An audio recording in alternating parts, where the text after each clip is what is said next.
Talaga naman, very good. So tapon basura na naman siya ulit. Wala nag-utos. Kusang palo. Very good. Sariling diskarte, nakakita lang siya ng maliit na supot. So, naisipan niya ng maghakot agad ng basura. Ano sabi mo?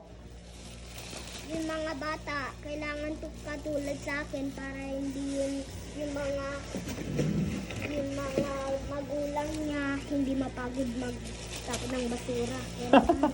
Tinuro mo yun, yung sinasabi niya. Dapat daw yung mga bata, katulad niya daw, para daw di daw mapagod yung mga magulang.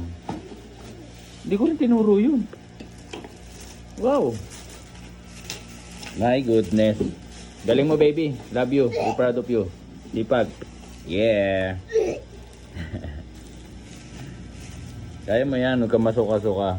Very good, baby. So, yon. Sana nga, lahat ng bata katulad mo na.